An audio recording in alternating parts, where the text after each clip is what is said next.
मित्राची बहीण मला बारीक समजत होती, पण एक दिवस तिने मला काही कामासाठी दुपारच्या वेळी घरी बोलावलं. घरी कोणीच नव्हतं, पण जेव्हा मी सर्व गुण संपन्न पद्धतीने सुरुवात केली, तेव्हा तिच्या तोंडून फक्त एकच शब्द निघाला, "आता नको, बास, माझी सहनशक्ती संपली." माझे नाव राहुल, वय 22 वर्ष. आयुष्याच्या या टप्प्यावर जिथे मुलं आपल्या करिअरचा आणि भविष्याचा विचार करत असतात, तिथे माझ्या मनात एक वेगळ्याच विचाराने घर केले होते. माझा सर्वात चांगला मित्र विक्रम आणि मी लहानाचे मोठे झालो. त्याचे घर माझ्यासाठी दुसऱ्या घराचेच होते. पण त्या घरात विक्रमशिवाय आणखी एक व्यक्ती होती, जिने माझ्या साध्या सरळ आयुष्यात भावनांनी एक मोठे वादळ आणले होते. ती म्हणजे विक्रमची मोठी बहीण अनन्या. ती 27 वर्षाची होती, माझ्यापेक्षा 5 वर्षांनी मोठी. तिचे सौंदर्य शब्दात मांडणे कठीण होते. लांबसडक काळेभोर केस, नेहमी चेहऱ्यावर असणारे एक संत सात्विक हास्य आणि तिचे ते मोठे, भावपूर्ण डोळे जणू काहीच न बोलता खूप काही सांगून जायचे. पण अडचण अशी होती की तिने मला नेहमीच लहान समजले. ती मला हक्काने राहुल बाबा किंवा छोटा म्हणायची. जेव्हा कधी मी तिच्या समोर यायचो, ती माझ्या डोक्यावरून प्रेमाने हात फिरवायची आणि हसून म्हणायची, "अजून तू खूप लहान आहेस रे. जगाचे व्यवहार आणि नात्यातील गुंतागुंत समजायला तुला अजून वेळ आहे." तिने मला असे नेहमी लहान समजणे माझ्या मनाला कुठेतरी टोचायचे. कारण माझ्या मनात तिच्याबद्दल फक्त आदर नव्हता, तर एक अथांग प्रेम होते. ती जेव्हा माझ्या बाजूने जायची, तेव्हा तिच्या पैंजणाचा तो नाजूक आवाज आणि तिच्या साडीच्या वाऱ्याने उडणारा पदर माझ्या हृदयाचे ठोके वाढवून जायचा. रात्री बेडवर पडल्या पडल्या डोळे मिटले की तिचाच हसरा चेहरा डोळ्यासमोर यायचा. मी माझे हे प्रेम, ही ओढ कधीच कोणाजवळ बोलू शकलो नाही.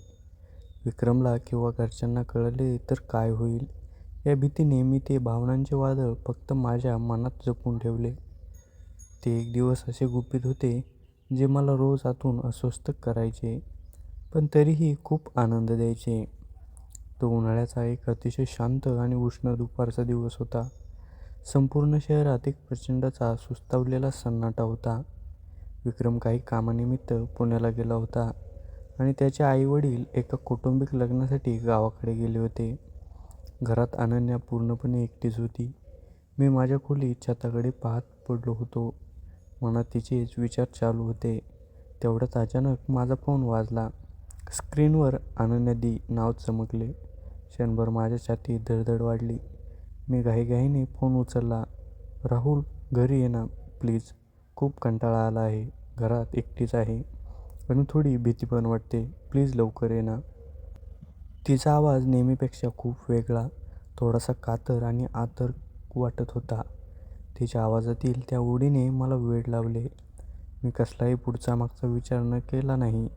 शर्ट घातला आणि धावतच तिच्या घराच्या दिशेने निघालो. मनात विचारांचे चक्र सुरू होते. ती एकटी आहे, तिने मला हक्काने बोलावले आहे. नक्की काय झालं असेल? मी तिच्या घराच्या दारावर बेल वाजवली. काही सेकंदातच दार उघडले आणि समोर अनन्या उभी होती. तिचे रूप पाहून माझे भाव सरपले.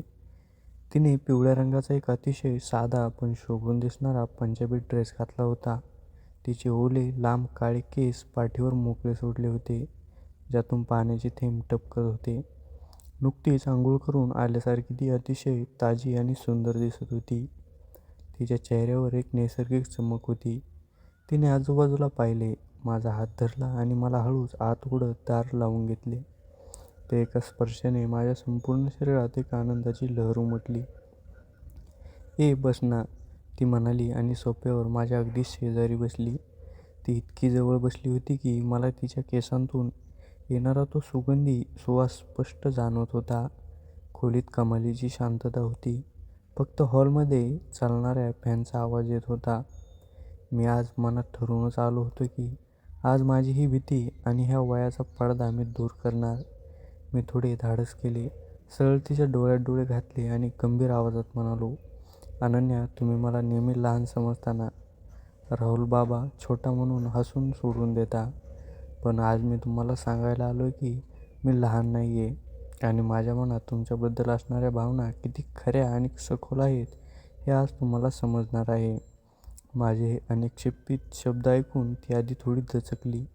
तिच्या चेहऱ्यावर आश्चर्य स्पष्ट दिसत होते, पण नंतर हळूच तिच्या ओठांवर एक मंद आणि लाजास्पद हसू आले. तिच्या डोळ्यात एक वेगळी चमक होती. ती मिश्किलपणे म्हणाली, "बरं, मग सांग तर, काय चालू आहे आमच्या छोट्या राहुलच्या मनात?" तिचे हे बोलणे ऐकताच माझ्या मनातील सगळा संकोच दूर झाला. मी माझा हात पुढे केला आणि तिचा मऊशार हात माझ्या हातात घेतला. मी हळूच माझी बोटं तिच्या बोटांमध्ये गुंतवली. मला वाटले होते की रागवेल किंवा हात मागे घेईल, पण तिने तसे केले नाही. उलट तिनेही माझ्या हाताला एक घट्ट आश्वासक पकड दिली. "राहुल, आज तुझ्यासोबत बोलण्यात आणि या वागण्यात काहीतरी वेगळं जाणवतंय. मला खूप वेगळं वाटतंय." ती अगदी हळू आवाजात कुजबुजली. मी आधी जवळ गेलो. तिचा तो नाजूक हात उचलला आणि प्रेमाने तिच्या हाताच्या मागच्या बाजूला माझे ओठ टेकवले. एक निवांत, सुंदर आणि आदरयुक्त स्पर्श. त्यानंतर मी म्हणालो, "तुम्ही किती सुंदर आहात अनन्या. तुम्हाला कल्पनाही नाही की मी कित्येक वर्षापासून तुमच्यावर किती वेड्यासारखं प्रेम करतोय." वयाचे अंतर माझ्या प्रेमापेक्षा मोठे असू शकत नाही. तिने तिचे मोठे, भावपूर्ण डोळे उघडले आणि थेट माझ्या डोळ्यात पाहिले. तिच्या डोळ्यात आता तो मोठेपणा नव्हता, तर एक हक्काची भावना होती. "मला माहीत होतं राहुल, मला माझ्याकडे बघण्याचा दृष्टिकोन, ती काळजी नेहमी जाणवायची. पण मी मोठी आहे ना. समाज काय म्हणेल, विक्रमला काय वाटेल, म्हणून मी स्वतःला नेहमी रोखत होते.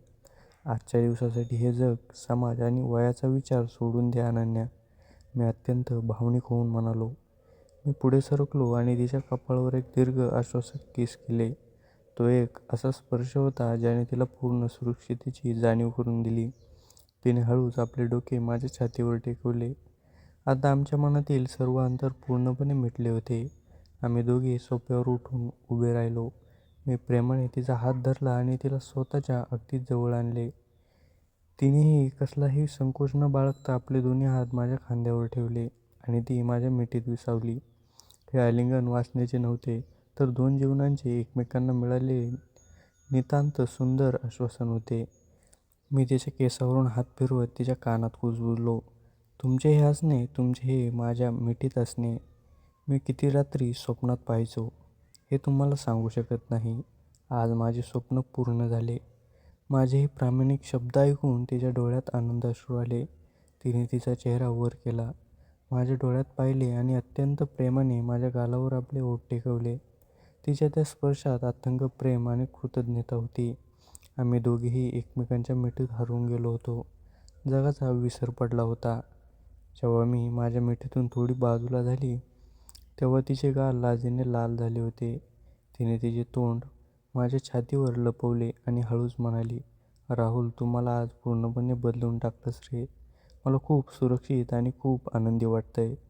मला कधीच या मिठीतून बाहेर पडावंसं वाटत नाहीये." मी हसलो. तिचा हात पकडून तिला पुन्हा सोफ्यावर बसवले. आम्ही दोघे एकमेकांचे हात हातात धरून तासनतास बसून राहिलो. कधी आम्ही बालपणाच्या गोष्टी आठवून विनाकारण हसायचो, तर कधी फक्त एकमेकांचे श्वास अनुभवत शांत बसायचो. मी तिच्या ओल्या केसांच्या बटा कानामागे करत होतो आणि ती माझ्या प्रत्येक छोट्या काळजीपूर्वक मनापासून हसत होती. "तुझ्या या प्रेमाने मला आज एक नवीन जग दाखवले आहे," ती माझ्या हातावर आपली बोटे फिरवत म्हणाली. "मी माझ्या आयुष्यात कधीच एवढा आनंद अनुभवला नव्हता. अनन्या, तुला काय सांगू, जेव्हा तुम्ही मला राहुल बाबा म्हणायच्या ना, तेव्हा मला खूप वाईट वाटायचं. मला वाटायचं की मी कधी तुमच्या आयुष्यात एक हक्काचा माणूस येईल. पण आज मला उत्तर मिळालं." मी तिच्याकडे पाहत म्हणालो. तिने मनापासून हसून माझ्या गालावर हात फिरवला. "आता मी तुला लहान समजण्याची चूक कधीच करणार नाही. तू माझा आहेस, माझा सर्वात जवळचा आणि प्रिय माणूस."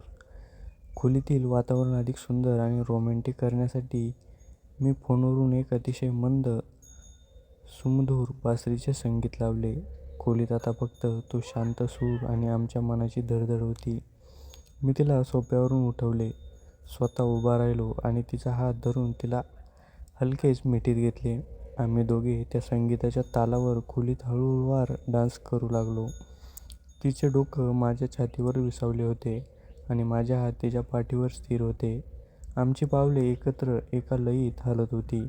तो क्षण इतका दैवी होता की जणू काळानेही पुढे जाणे थांबवले होते. मी तिच्या जवळ जात म्हणालो, "अनन्या, मी तुम्हाला वचन देतो, मी तुम्हाला कधीही दुखावणार नाही. तुमच्या प्रत्येक हास्यात आणि प्रत्येक अश्रूमध्ये मी नेहमी तुमच्या पाठीशी खंबीरपणे उभा असेन."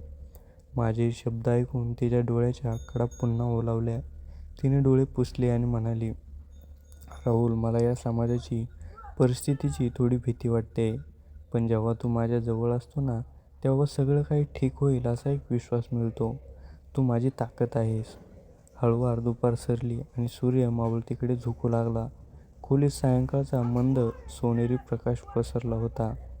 आम्ही दोघे एकमेकांचा हात घट्ट धरून बाल्कनीत गेलो. गार, सुखद वारा सुटला होता, जो मनाला सुखावून जात होता. अनन्या माझ्या कुशीत येऊन उभी होती. मी माझ्या दोन्ही हातांनी तिला मागून विळखा घातला आणि आम्ही दोघेही शांतपणे तो विलोभनीय सूर्यास्त पाहू लागलो. सूर्याचा तो लालसर सोनेरी प्रकाश तिच्या चेहऱ्यावर पडला होता, ज्यामुळे तिचे सौंदर्य आणखीनच खुलून दिसत होते. मी तिला माझ्याकडे वळवले आणि तिच्या कपाळावर पुन्हा एकदा प्रेमाची मोहोर उमटली. यावेळी तिच्या मनात कोणतीही भीती किंवा संकोच नव्हता. तिने पूर्ण मनाने या नात्यात स्वीकार केला होता. आजचा हा दिवस माझ्या आयुष्यातील सर्वात अविस्मरणीय दिवस आहे. मी हे कधीच विसरू शकत नाही. ती माझ्या खांद्यावर डोके ठेवून कुजबुजली. मी तिच्याकडे पाहत म्हणालो, "ही तर फक्त एक सुरुवात आहे अनन्या. अजून अशी अनेक वर्ष आणि अनेक सुंदर क्षण आपल्या प्रेमाची साक्ष देण्यासाठी आपल्या वाट्याला यायचे आहेत. आपण मिळून प्रत्येक संकटाचा सामना करू." घड्याळात रात्रीचे 8 वाजायला आले होते. विक्रम पुण्यातून परत येण्याची वेळ झाली होती. निघण्यापूर्वी अनन्याने मला दारातच एक शेवटची खूप घट्ट आणि प्रेमाची मिठी मारली, की माझ्या डोळ्यात पाहत म्हणाली, "उद्या पुन्हा ये, मी तुझी वाट बघेन." मी घराबाहेर पडलो आणि काही पावले पुढे जाऊन मागे वळून बघितले. ती दारातच उभी होती. तिचा एक हात दाराला टेकलेला होता आणि तिच्या डोळ्यात माझ्यासाठी अथांग प्रेम, ओढ आणि एक नव्या आयुष्याची आशा स्पष्ट दिसत होती. आमचे नाते आता नेहमीसाठी बदलले होते. वयाचे अंतर विरगले होते आणि उरले होते फक्त दोन मनांचे अतूट बंधन.